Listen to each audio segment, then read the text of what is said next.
Good evening, everybody, and thank you so much for tuning in to our I've Got Questions series. To all of you tuning in from our Willingdon Church family, a special welcome to you, and every one of you who's tuning in from outside. We're just glad that you made the time to join us tonight to talk about this extremely important issue of racism. And so tonight, we are hoping to address the question, how do we recognize and respond to racism in our own lives?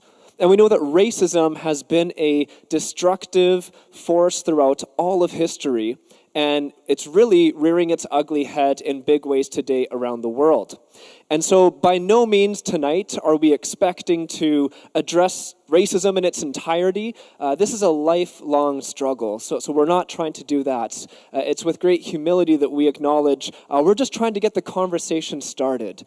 We just want to give some helpful points to educate ourselves, to empower ourselves as individuals and in our communities so that we can be better resourced to address this issue of racism as it happens within us and as it goes on around us.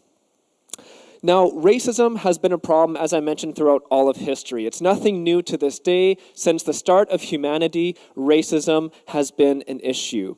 And in this era of global communication, instant messaging, social media, we're now getting to witness some of the destructive aspects of racism that go on around the globe that we otherwise wouldn't be aware of. And even how racism is perpetuated through these avenues of communication so that we can now be observers of this systemic issue, this big issue that seems to affect everyone around the world. It's not just localized to our context. Now, as we see this big issue of racism, it also presents a big opportunity as we have access to these channels to take a stand against racism. And that's exactly what our hope is tonight, that in the face of this immense challenge, in the face of racism, around the world, that we want to take a strong, lifelong stand against fighting against racism and trying to play our parts in uniting humanity, in showing people the love of God, and we'll get more into that later, and just how together we can make a difference against racism.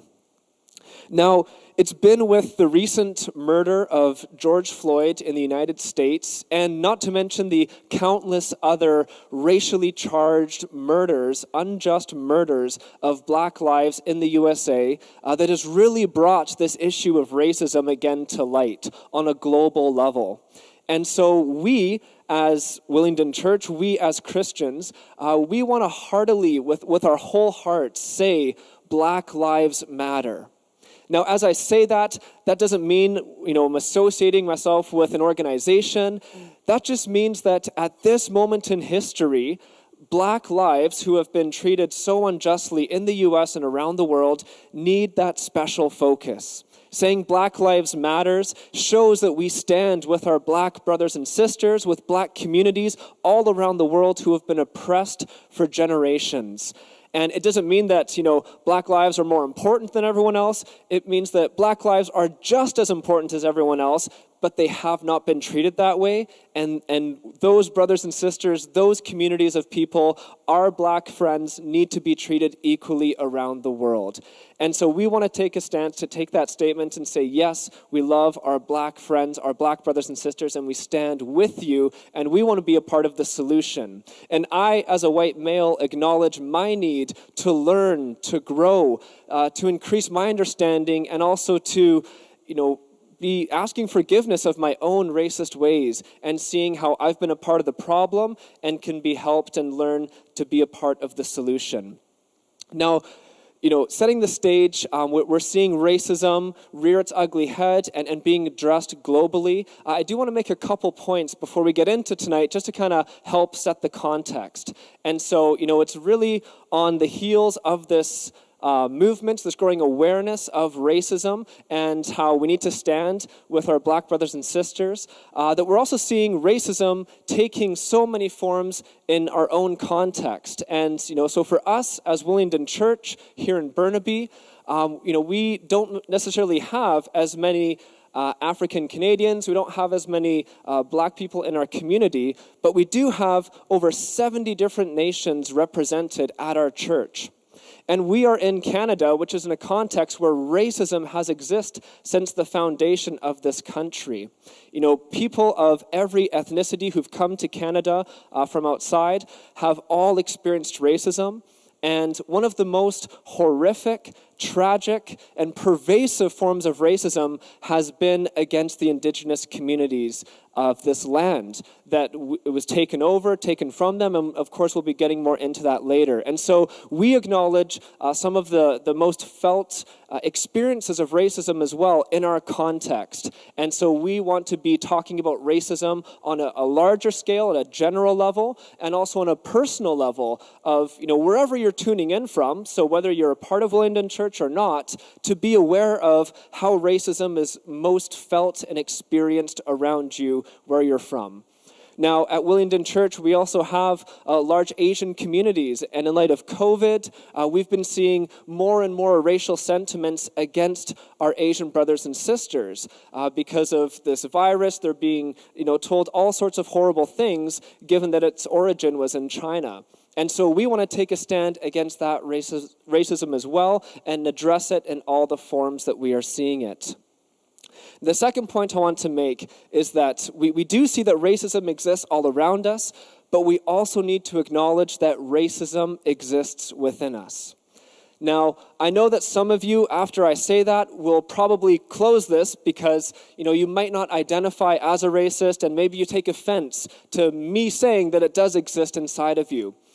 But basically, every time that any of us, all of us, have had a thought, have had a negative stereotype against another ethnic group, a person with different colored skin that we've entertained, that is a form of racism.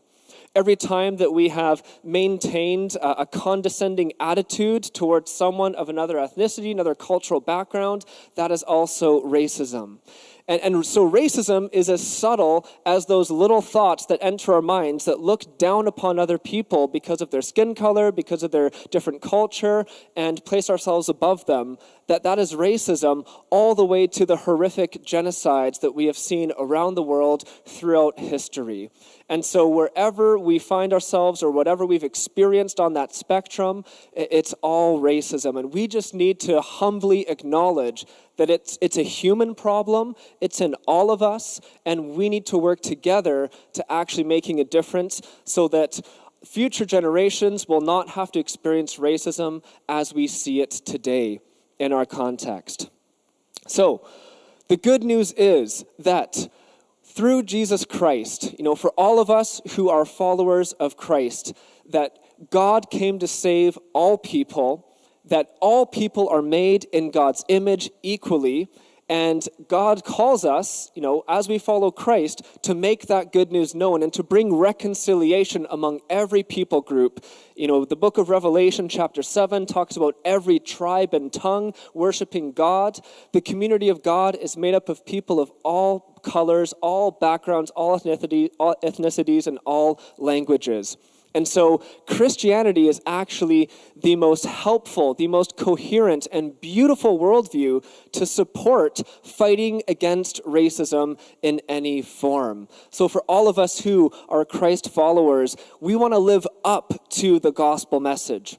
We want to live up to the good news of God so that we can help bring reconciliation and restoration against any division that exists among different races. And obviously, it all begins with us in our own hearts. So, tonight, we're going to be speaking from that Canadian context. We're going to be speaking also from Willingdon's context and all the nationalities represented here.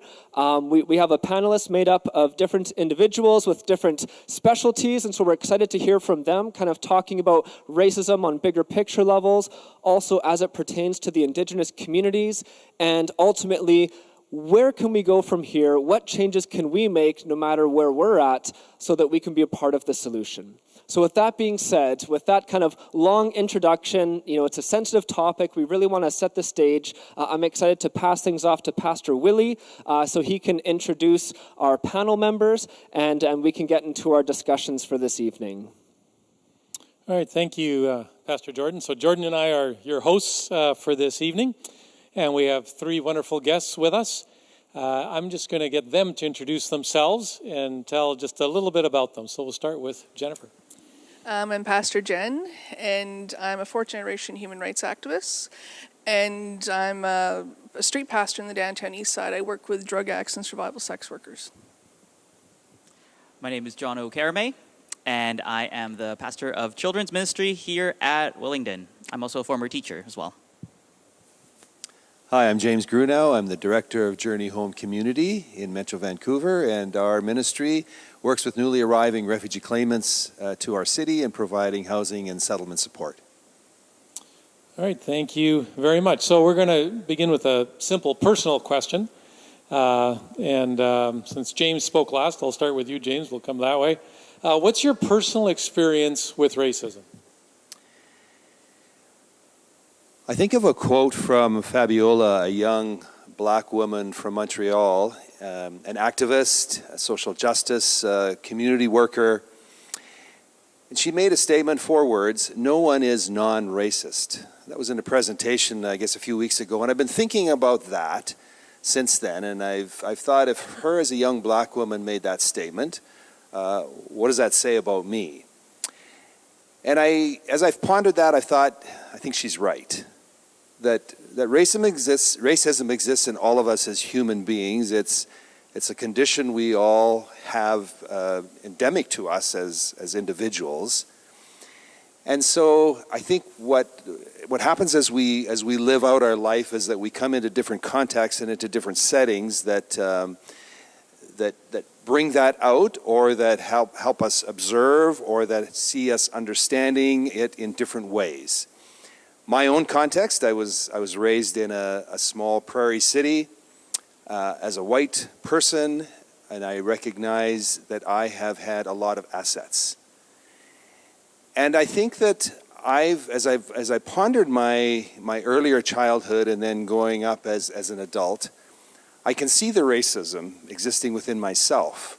So I have not been the recipient of racism. I've been on the other end of the scale, in all honesty. And I think that's been important for me to understand as someone who has privilege and assets growing up in Canada. Now, I have loved international work. I have friends from many different cultures.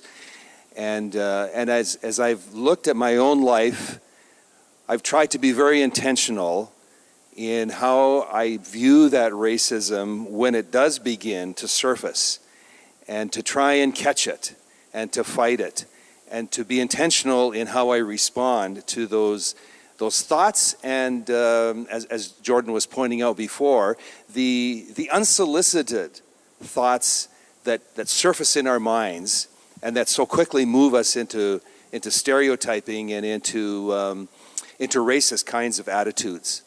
And so I think that this is an important conversation for me, because it's started to help me understand again where I'm coming from and how I need to live out the words of Jesus and the model that he set for us in our world. Jono. So my personal experience with racism has been kind of a spectrum, I guess, both on the receiving end, but also I have to admit on the giving end, or needing to admit to some racist thoughts, tendencies, or biases that have crept up indeed. And so if we're talking about taking every thought captive, that is important to acknowledge that it is indeed within this. So I'm glad, Jordan, that you mentioned that earlier in your introduction. But going back to the question, my personal experience with racism, some of them have been just really innocuous microaggressions where people's kind of attitudes change when they encounter you, whereas I've also had some instances where it's been more blatant and overt. One formative instance of that was actually with my parents, and we were talking a little bit about just my behavior. I was probably acting out in a mall or something, or maybe it was even here at church, but the idea was that they were telling me that I needed to watch my behavior and to and to be good, because people would have negative associations with what it means to be Filipino. My parents happened to be from the Philippines. And so I learned at an early age that people would be making assumptions on who I am or who they think I am based on what I look like. And so that's one of the sort of key markers of what has defined my life, but I'm glad to say that it's not the defining factor for me in my life. Jen? Well, I was born into systemic racism here in Canada. My mother, my grandmother, my great-grandmother were all residential school survivors, and I myself am a 60 Scoop survivor. So like I said, I was born into systemic racism in Canada, so growing up with that. But also I dealt with a lot of stereotypes. A lot of people presume Indigenous people that we're just a bunch of drunks and our women are prostitutes and that we're lazy and we're welfare bums. I dealt with a lot of people saying stuff like that to me. But I do remember as I got older, like into my late teens and early 20s, my mom and my uncle would have conversations with me that I'm, as an Indigenous woman, that I'm not to be out late at night. I'm not to do this, not to do that, because I was told that as an Indigenous woman, I would get murdered or I'd get beat up or assaulted because of my race. And then that got me looking into that we have 4,000 missing and murdered Indigenous women and girls in this country. Thank you. I hand it back to Jordan. Yeah, thank you so much for sharing about your personal experience with it. Another kind of just preliminary question we want to ask is, why is this topic of racism important to you? You know, what brings you out here tonight to share on your experience and also knowledge and ways that you're working against racism? Maybe we'll start with Jennifer and come back this way. Well, you guys invited me, so that's why I came. But one of the reasons I wanted to come is it's time the church started talking about racism. That the church, we haven't really talked about this, and it's really sad it took George Floyd for this to happen. Also, as like I said, as an Indigenous person, just a year ago we had an inquiry into the missing women in Canada, and to start looking at that, like, why is this issue even happening in our country? Not just black people getting killed by cops, but why are women of Indigenous descent going missing, getting murdered at high rates? For me, it's really important for me because, I mean, ultimately, we want to see people come to a saving faith and to see themselves in light of the gospel. And I feel like racism has been a big stumbling block or a bit of a barrier for people when it comes to the church and having these conversations about what it means to be a follower of Christ. And so there was this one speaker that that gave this example from the time when Jesus raised Lazarus from the dead. He told the passers-by or the bystanders to actually move the stone away so that Lazarus could come forth. And the idea was almost like a living parable, that it's still Christ's voice, it's still his power that saves and calls people into the light. But it still required men to move that stone away so that they could hear his voice. And so I think when it comes to racism and issues of inequality, if there are people who are still being blocked, if that's still a block to them or if that's still a barrier, we want to be able to allow Christ's words and to have his power not fall on deaf ears. That's why it matters to me. Yeah, I think it matters to me on two levels. One is the personal, which I've already touched on, and I want to make sure that I'm confronting that in my own life as necessary. But also on a vocational level and a ministry level, where as a refugee-serving organization, we recognize that race is one of the 5 reasons or categories that people suffer persecution in our world, and on the basis of which they can make a refugee claim. So racism is a very strong force in our world, and it's driving forcible displacement. And so for those refugees who arrive in our city, we want to make sure that we're understanding what's happened to them, the background to their refugee claim that may be based on racism, and how we can support them in strong ways. Thanks so much, guys. Pass it to Willy. Just a note to our viewers, if you have any questions, you can put them into the chat, and we'll try and get to some of them in a little bit. So let's move things along a little bit more into the work that you do. You come from very different backgrounds. You're engaged in quite different ministries professionally. So I'm going to begin with you, Jono. How do you address racism as a leader and as a kids pastor? You're obviously influencing up-and-coming generations. So how does it show up in your work?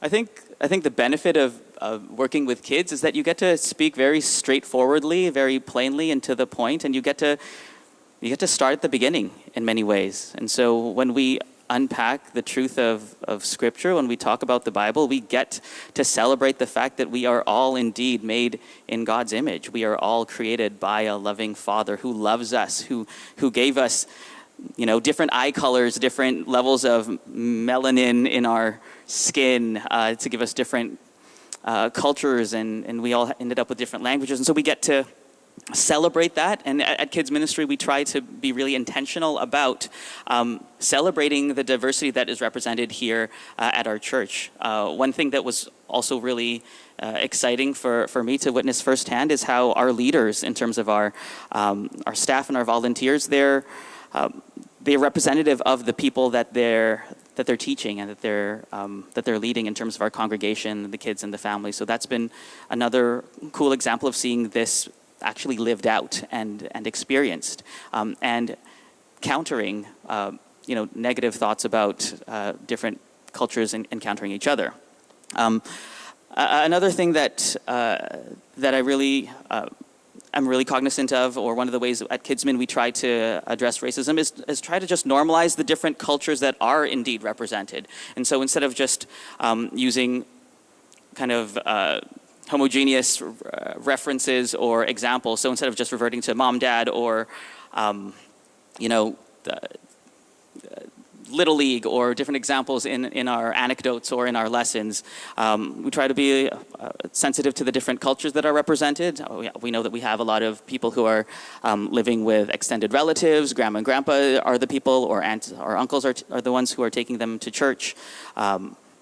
Whether it's different languages that people speak, and we make accounts for that. We really try to celebrate the fact that God has created us unique and not use that as a way to divide or make judgments on other people.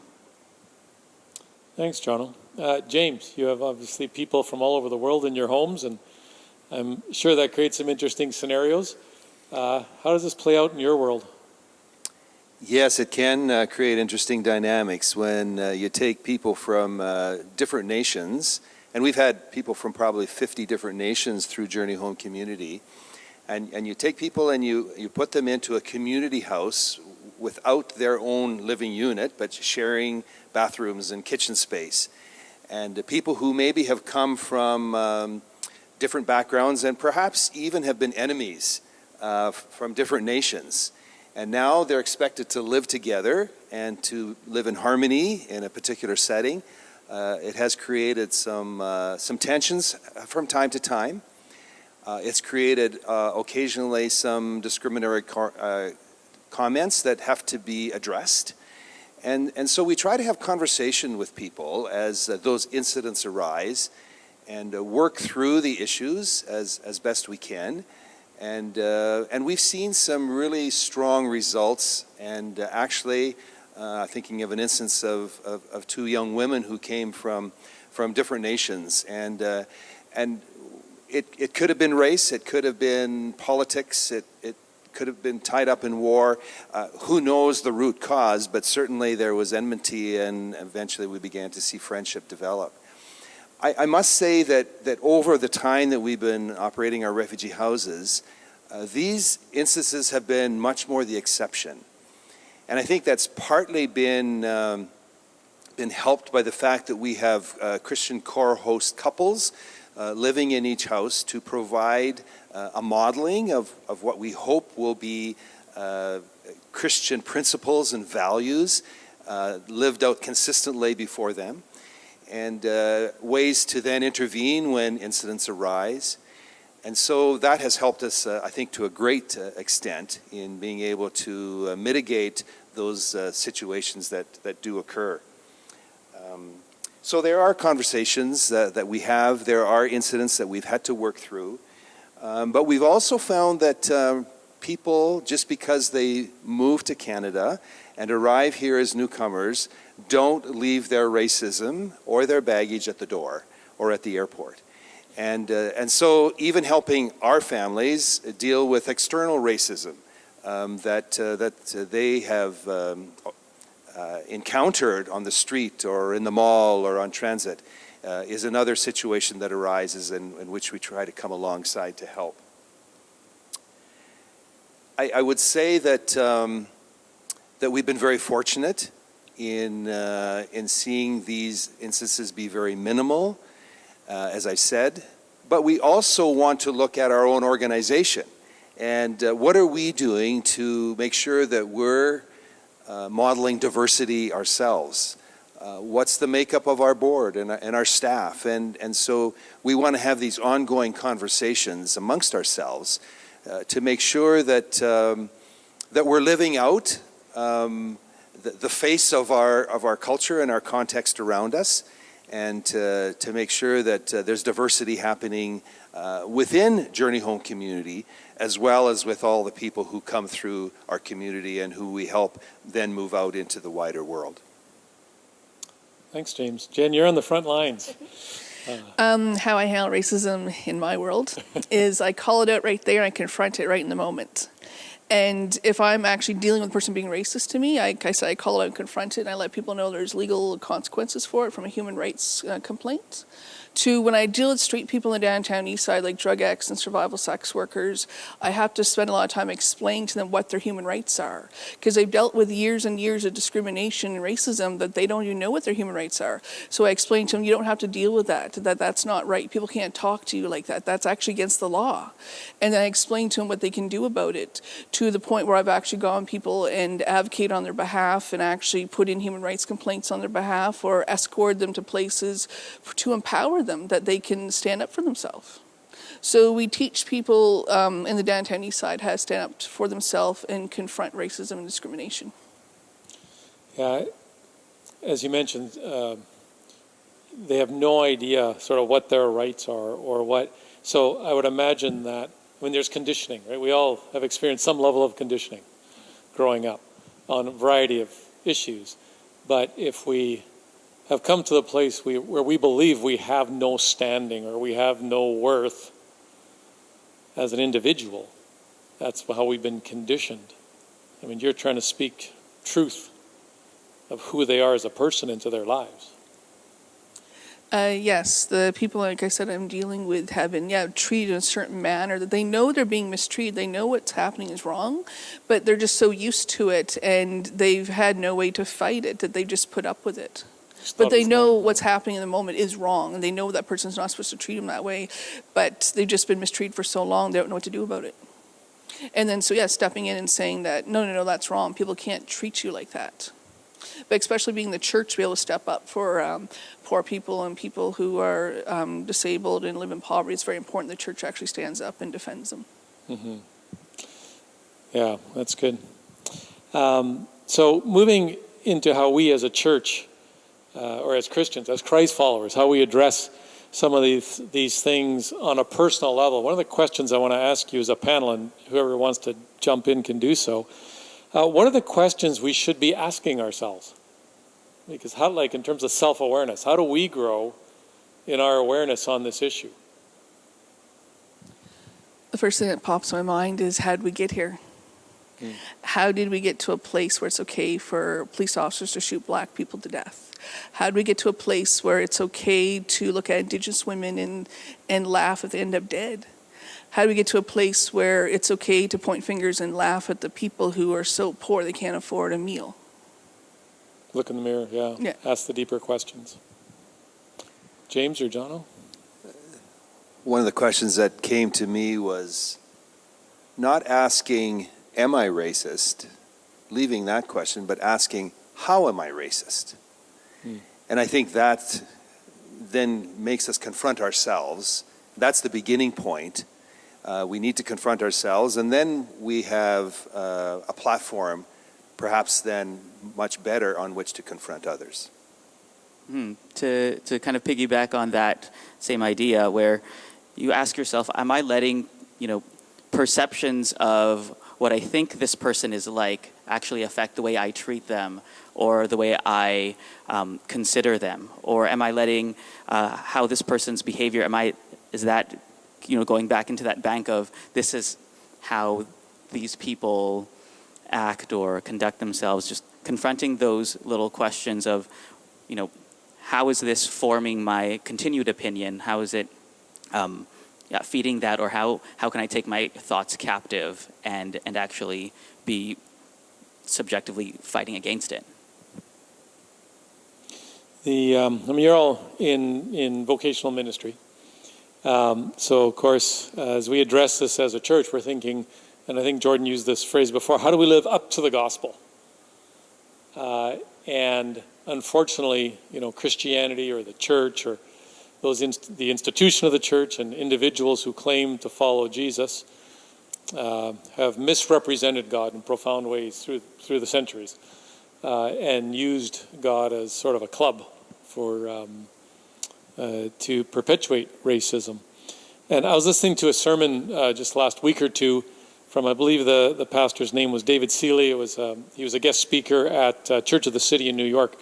And he referenced Galatians chapter 2, which is where Paul confronts Peter, where they're in Antioch, and Paul says, but when Peter came to Antioch, I had to oppose him to his face, for what he did was very wrong.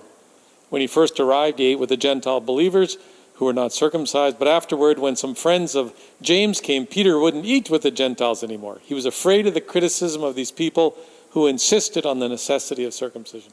So we get this gift of this text where Paul confronts Peter on his racism. And of course, we don't have time to unpack the whole story, but you have the other story in Acts chapter 10 where Peter gets the vision to go to the Gentiles. And you have this transformation story, these aha moments. And it struck me that there's moments where if we are good, faithful Christ followers, there's moments we actually have to step into the confrontation. Like Jen, you talked about confronting, but also confronting each other. And sometimes God actually steps in and does it for us, as the Holy Spirit convicts us of something. And it's working towards this picture that's in Revelation, the beautiful verse, Revelation 7, verse 9. After this, I saw a vast crowd, too great to count, from every nation and tribe and people and language, standing in front of the throne and before the Lamb. They were clothed in white robes and held palm branches in their hands. So this picture of worship of every tribe, language, tongue, and nation. So how do we live up to the gospel? How do we take this place of working at self-awareness? James, you said, how do I, not am I racist, but how? How would you speak to people to engage with the gospel on this issue? Whoever wants to jump in first. I think the gospel begins in the Old Testament. And there's a passage way back in the book of Leviticus that talks about treating the strangers, and whether that's people of a different race or color or background or ethnicity, God says you are to treat them as the native born among you. And that is putting people on equal footing. And then, of course, that's echoed again by Paul and further on in Galatians 3:28, I think it is, where he says there's neither Jew nor Greek. And certainly the Jews had every reason to count themselves as people of privilege. But Paul says, actually, no, there's no such thing. And one of the things that keeps surfacing for me in our culture is this whole area of protectionism. And I think a way to live into the gospel for all of us who have had a lot of assets and privileges is to make sure that we're not keeping those privileges and protecting them for ourselves, but we're actually sharing them, and we're actually living into the gospel by making sure that everybody has as much opportunity as I do, and that I'm preferring others ahead of myself, and that I'm not holding on to and protecting, whether it's through legislation or through policy or whatever other means I might use, that I'm not protecting that for myself or people like me, but I'm making sure that I'm sharing with my world. I would say language is very important, and just that, just a verbal reminder, or even just that clear reminder that each individual is made in the image of God, is a son or daughter of the King, a child precious to the Heavenly Father, and just remembering that, this person, each person that we are to encounter, whether or not these biases that we have unspoken in our heads comes out in actions or in word, regardless what that is, full stop, each and every one of these people are loved and worthy of being saved. There's no one who didn't require a blood sacrifice for them to come to this kingdom and to this family. Myself actually asked the same thing, that we're all created in the image of God. That's the first thing that comes to my mind. And that when we talk to people, we're to be treating them in that manner, that they are equal to us, and they're children of God, and how would God want us to treat them? And if we have any racist attitudes or anything inside us, we need to pray to God to give us a clean heart and to remove that from us, because that's not from God's kingdom. Yeah, that's good. One of the things that strikes me, and because I know I've experienced this or had these feelings, in the Western world, we're very individualistic. We don't have much sense of history, really. We don't look back. And often been in conversations on this issue, and I have to admit, I've had these same feelings. Like, why should I take responsibility for something that I did not do? And often we hear that, right? We didn't do it, so why are people upset at us? So how do we deal with the whole fact of taking ownership for things that happened in our country prior to us? And we may be the recipients negatively or positively, beneficially. Positive is probably the wrong word, but we've prospered or we've suffered from decisions that were made prior to us. And how do we take that whole sense of ownership of those actions and appropriate reparations, which is always an ongoing conversation? I think I'll start with Jen, because I know this is right up your alley. Well, first of all, we acknowledge it. When people are upset at you, when they're saying that your people did this, your people did that, what they're saying is, I want to be heard. That when I hear Indigenous people talking about all the stuff that Caucasian people have done wrong to them, I know that they're not just mad at those Caucasian people staying in front of them.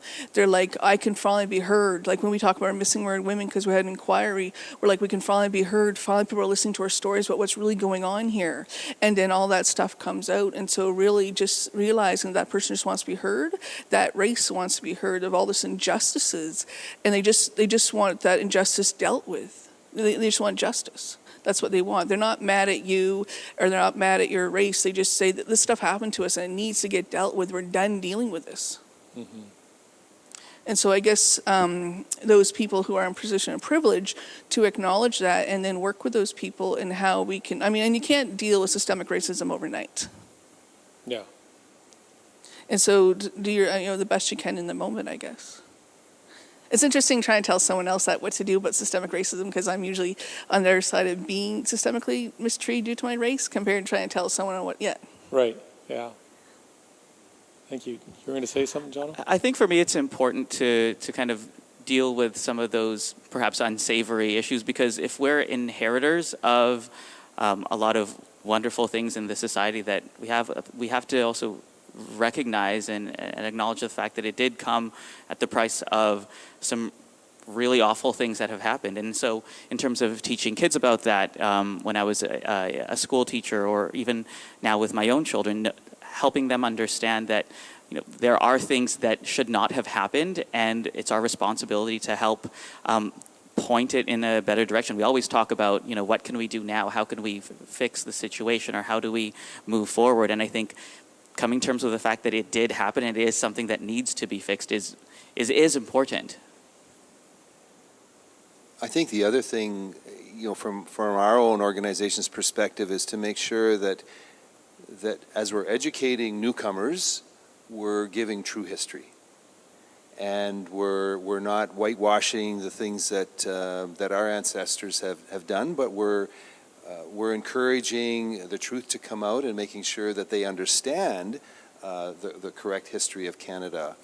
And I just think of one of our refugee fellas as our settlement worker was taking him through the downtown east side, and he was having a real struggle with understanding that geographic place. And as time went on, he actually became employed by one of the organizations working in the downtown east side, and it was amazing to see the shift in his attitude and his response, because now these were his brothers and sisters, and he was helping them. And he was from a Middle Eastern country somewhere, but it's that as you encounter people, and I so appreciate what you said, Jen, about just people wanting to be heard, and when we value people and share conversation and listen and try to understand, that goes such a long ways, and having names and faces behind the stories, I think, is so important, and I think that's where we've really missed a big part of the healing and the moving forward in our world, is because we haven't had conversation, haven't listened to one another, haven't given people value in those ways. And James, sorry, I just want to kind of address some of that, because I think one of the things that I found sort of in my growing up is sometimes when you come to terms with our history, you almost feel like you need to be unpatriotic, or that it's somehow that you're somehow turning back on Canada if you question some of the history that has gone on. But I think it's quite the opposite, really. If I love this country because my parents were able to make a wonderful life here, I have to also realize that it came at a price for other people as well. And so how do we actually bring this place to a place where everyone feels heard and feels like they have agency in it? So I actually wanted to say something else to that. I also wanted to say that we acknowledge what injustice happened to that race, and we stop participating in what caused it to happen. So like when I deal with people on the street in the downtown east side, like I'll bring something simple down to this, like we have a huge missing murdered women's problem in the downtown east side. So we'll talk about that, and we'll talk about how we treat women and to ensure that women don't go missing and murdered in our community anymore. And so right down to, we call men out and how they're talking about women, or how they're talking about women of different races, and saying that what you're doing right now is going to put that woman in danger, and it changes how people view her, which puts her life in danger. And so right there, we call it out, we stop it, and we don't participate in it anymore. So how do we, if we have people watching and wondering, perhaps they've lived a life where it hasn't been part of their story. They haven't had any racism perpetuated against them, and they're thinking, okay, what do I do? What's a step? Like, how do we help people? Because there's empowering on all sides of the story. Like, you help to try and help people who've never engaged in it, help people who are the victims of it. So how do we, you've alluded a bit, Jono, in terms of hearing the story, like giving people a voice. What are other ways that we can help people wondering, how do I engage in this? I think sometimes in conversations that I've had with friends, colleagues, sometimes there's almost a sense of, this whole thing is a bit of a nuisance, or there's a bit of perhaps fear of not wanting to say the wrong thing, or to not put themselves out there in a way that'll backfire. But I think things that are worth doing often have a bit of risk. And so just engaging and not being afraid of criticism, that's one piece of it. I mean, it's easier said than done, but I think it's always worthwhile to be able to have those conversations that way. Come back to me. There's more thoughts in here. Okay, Jen or James? Something that occurred to me as I was thinking about this evening is that there's instances where racism is very clear-cut. and there's no question. We see it happen, or it happens against people or someone that we're with. But I think there's also instances where there's a real blurring of discrimination. And so maybe we have to even think in wider terms of discrimination. And that may be because of religion or political opinion, or it can be ethnicity, or it can be all kinds of things. And somehow race is wound in there as part of that. But it's really hard to pick it out as one individual or one specific instance or action or activity.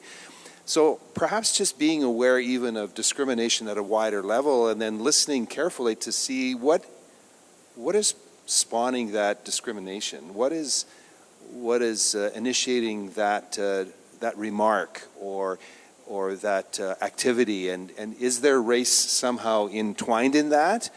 Or are there other issues? And we should be, of course, standing up against all kinds of discrimination, whether it's racism or political opinion or discrimination for religion or whatever the cause. I think the issue tonight is racism, but I think it's just being aware that sometimes the lines are blurry and we won't be able to really get at the root of it, but even having conversation to see what all enters into those discriminatory remarks or activities or thoughts. For me, it's get educated. You are currently on Indigenous land, unceded land, so find out whose land you're on. Find out, like, why is the word unceded exists, unceded British Columbia, what does that mean? Find out what nation whose land you're on. Go get involved in the Indigenous community and the different Indian friendship centers that happen in your community. And once you start, because I mean, first of all, starting off with who that you're on, unceded territories, you're on Indigenous land, and to learn about them, and then from there go on to other races. Learn about how Canada became colonized, from the British invasion to the European invasion. And how did we get to a place now where we have 4,000 missing Indigenous women and girls? So I guess my whole thing is to help people just go get educated. Yeah, and to engage in that education and not just sort of let the buzzwords or the hashtags or the whatever happens to be trending on the news or on social media, not let that be the pervasive sort of narrative, but actually talk to people and actually listen to not sort of dismiss it as another speck of the movement or another wave to be ridden on. I think seeing, again, going back to the fact that each and every one of these people who we encounter on a daily basis, regardless of whatever race they are, each and every person that we encounter is worthy, and we should be treating them the way God calls us to treat each other. And so just really being very minute about how we go about things. I mean, the Christian life isn't an easy one. The walk isn't supposed to be easy. So if we're looking for an easy, nuisance-free or convenient sort of life, I mean, we're Christians. We're not called to that. We're countercultural, and I think we've really lost the radicalness of Jesus' message. And we've blended into what's convenient, as you said, John, or what's easy, or what doesn't create too much bother, instead of following Jesus into radical living that counters the culture around us and takes exception to it. Awesome. Yeah, thank you so much for sharing that, guys.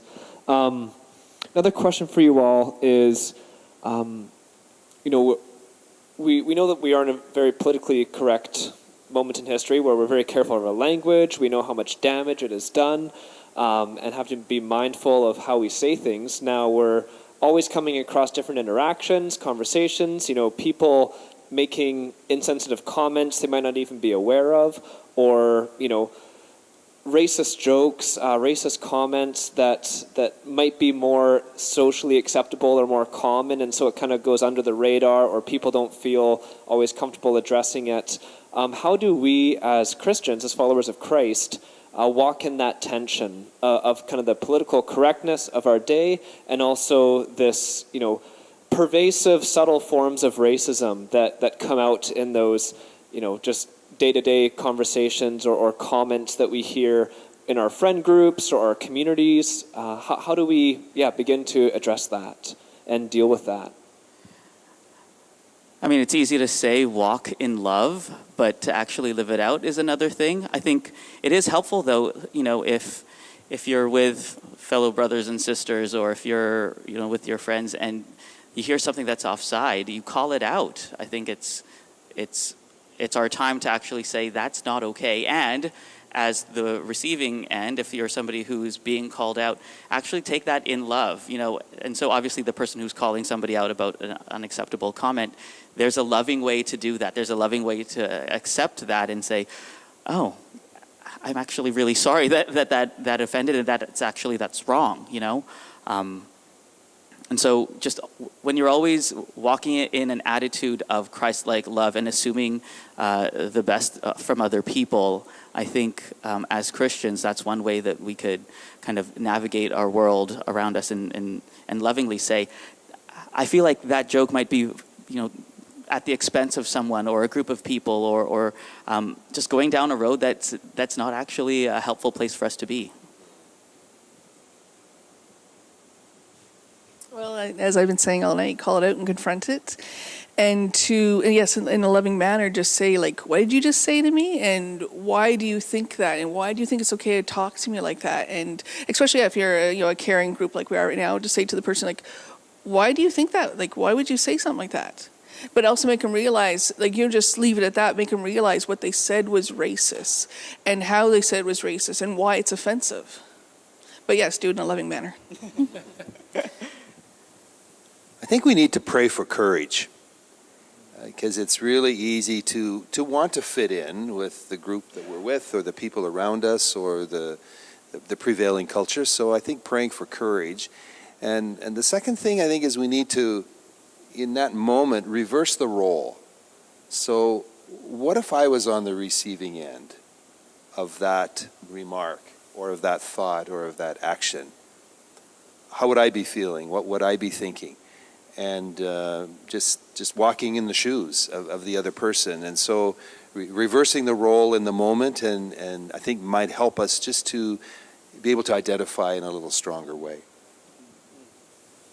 Yeah, no, I really appreciate all those comments, and we definitely need courage. I think that is the fear a lot of people have is, I don't want to be the killjoy. If it seems lighthearted, if it's jokes that we hear commonly, I don't want to be the person to call someone a racist or, to go down that road. But like you said, there are ways of doing it in love. There are ways that we can be really gracious in how we do address it.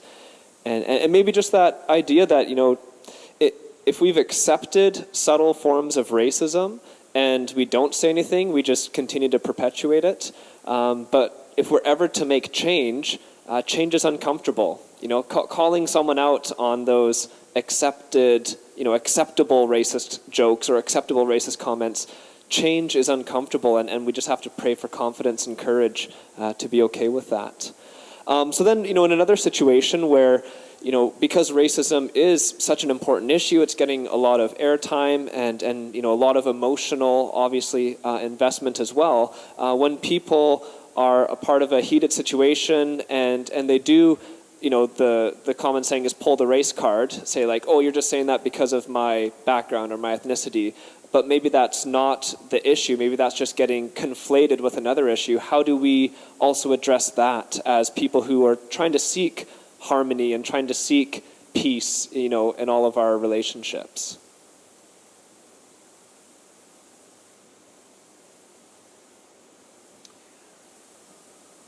That's partly, I guess, what I was talking about before, Jordan, when I was speaking of sometimes the lines really blurring between what the real issue is. And I think there's where it takes a lot of maybe pulling back and some thoughtful reflection and some time and some intentionality about really digging in to see what's really going on here. are there multiple issues of discrimination that we're dealing with? Is race a factor? Or isn't it? Is it something else that needs to be called out or challenged?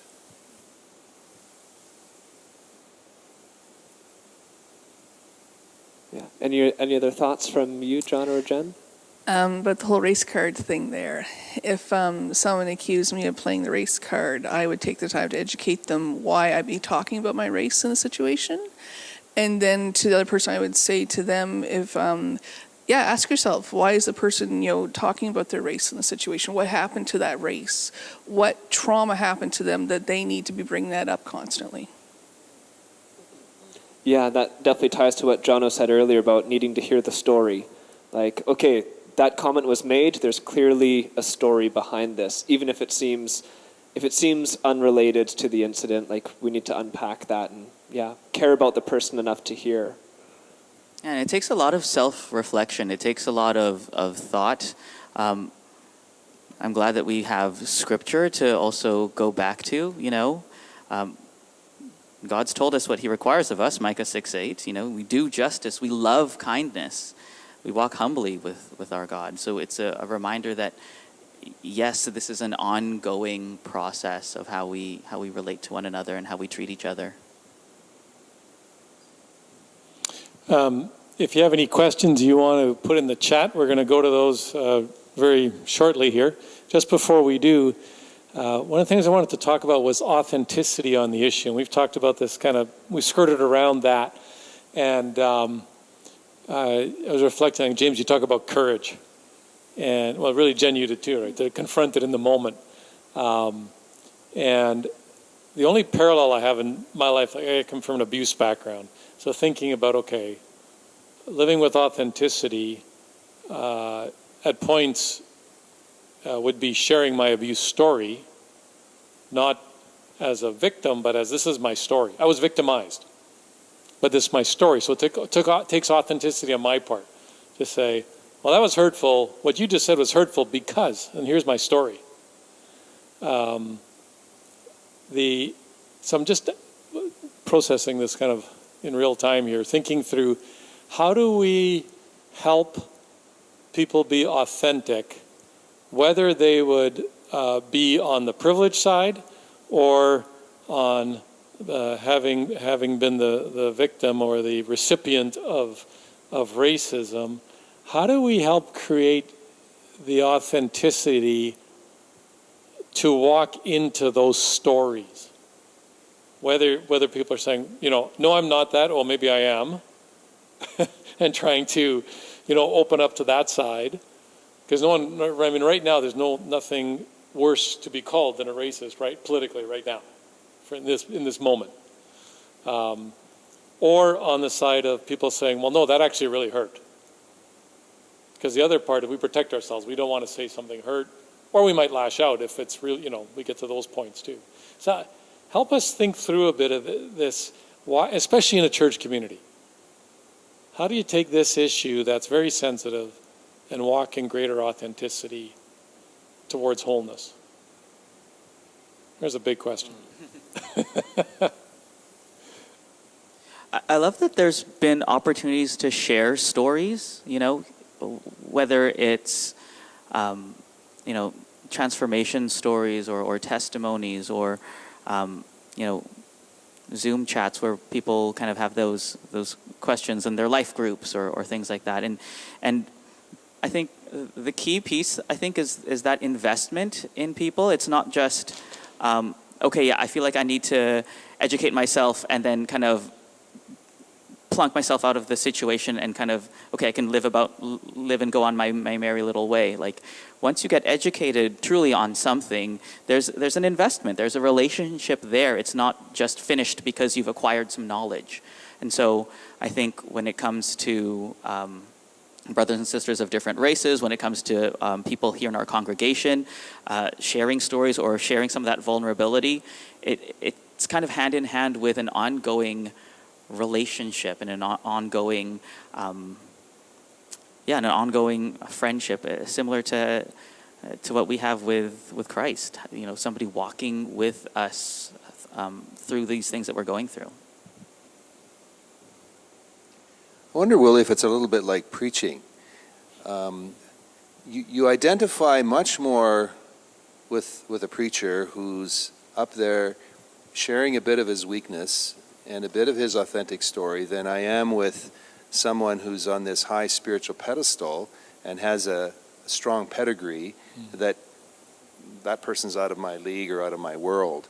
And maybe in this situation, as we're sharing either the ways we've been victimized or have been targets of racial discrimination, or ways in which I've maybe perpetuated it, and honestly acknowledging my journey and my growth and hopefully my transformation as part of this. So whichever way we're coming from is some honest communication and a willingness to have people identify with us.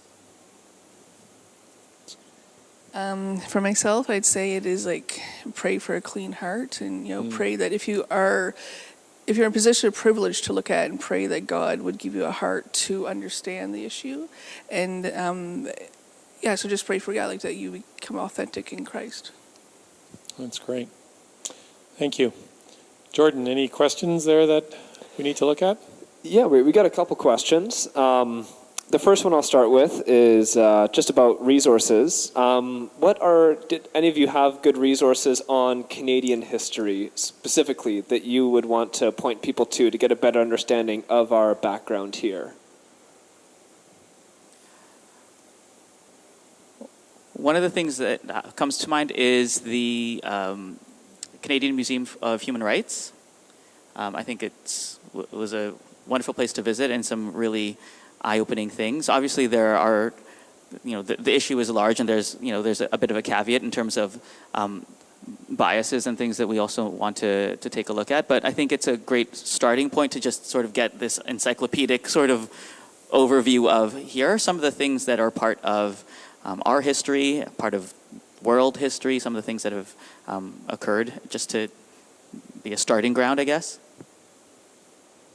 For myself, it would be, I'd point people towards to look up the Missing Word Women's Inquiry and then also to look up the whole thing to do with the residential school system, like the Apology Act and yeah.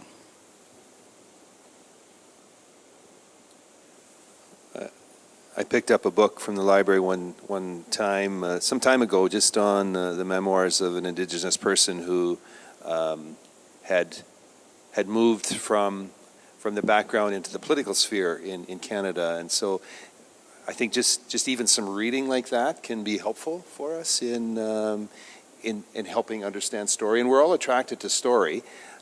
So I think that even going down to the library and or getting some recommendations from folks like Jen here of some good reading material can be a helpful starting point. Actually, I think I want to go further than what I just said. I'd recommend people to go look at the history, like would be the library, especially probably the internet, right?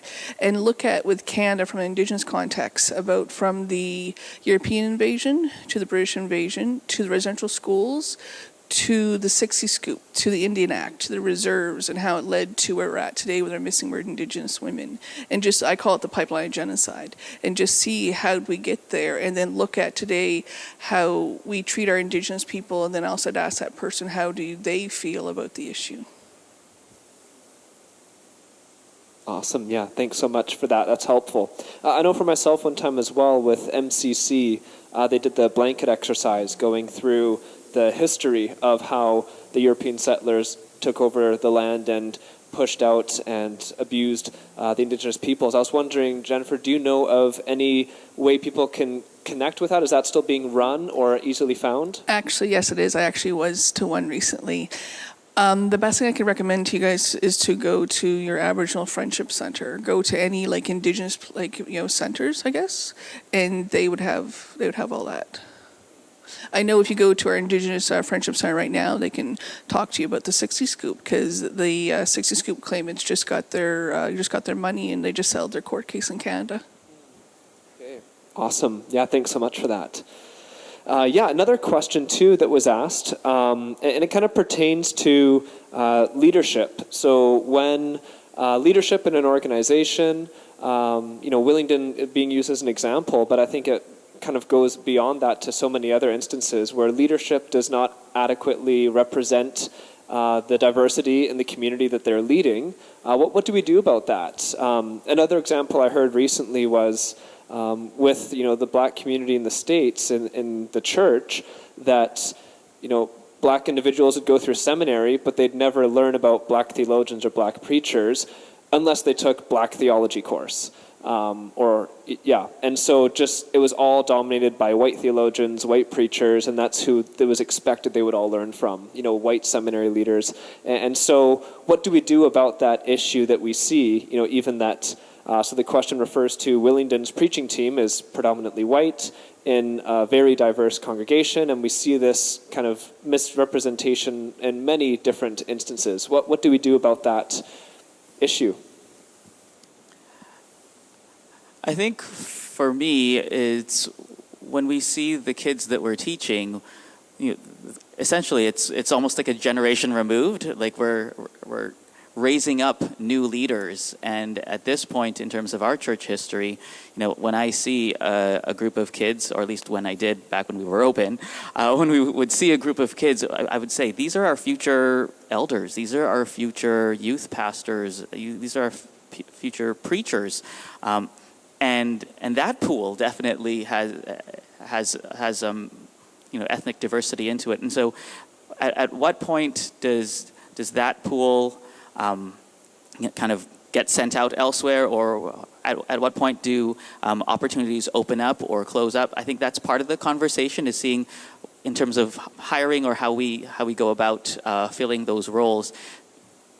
How could we equip the next generation? I think is the question that I would sort of like to pose in response to that, and how can we ensure that the people that we're teaching right now get to these places? And so I think that's part of where I see my fit in the church and in ministry is allowing people to find that God-given calling in their lives, whether it is being a part of the preaching team or the leadership team, or also letting people understand that just because you're not up on the pulpit doesn't mean you have any less of a role. If we're looking at what Scripture says about the hand and the foot and the full body, I think it's easy to say, oh, well, only these people are on stage or in front of the camera.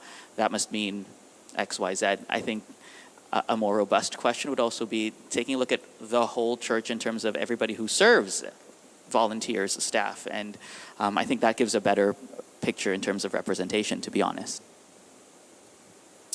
I know at Street Church there, like I said, we work with Indigenous people in the downtown east side, and we knew Indigenous people, we wanted to turn them into leaders for society, and we know they can't afford to go to school, like the Bible College. So Pastor Ray, the senior pastor of Street Church, had to invent First Nations Bible College, and their goal was to take Indigenous people and turn them into leaders to the community, because for the longest time, Indigenous people were not leaders in their community. They were seen that something was wrong with them, like from the residential schools, they needed to be constantly fixed. And so we wanted to give them a chance where they could actually walk in and actually, like myself, be a leader in their community. And so we provide free schooling for them. We provide free meals, free like food hampers, like social services.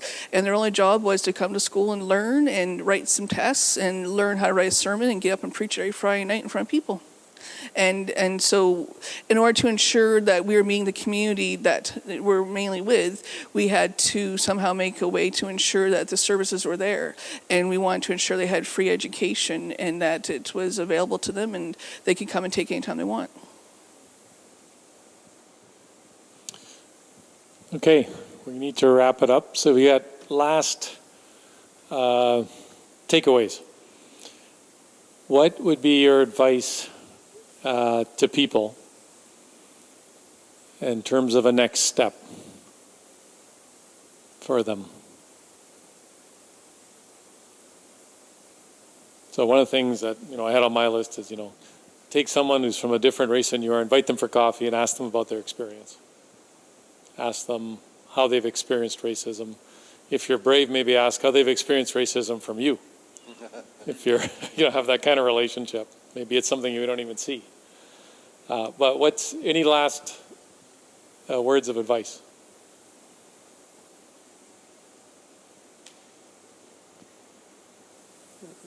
The word intentionality comes to my mind, and I'm hoping that while this is an important conversation, and it's conversation in part because of the newsworthiness of the issue before us right now, I'm hoping that we'll be intentional enough to begin to work this into our circles and into our own lives, that 3 months, 6 months, a year down the road, where it isn't as newsworthy an item, where we'll still be plugging away at the issue, and that we will be intentional and have conviction and perseverance to make sure that we're carrying on with the vision of the world as Jesus sees it.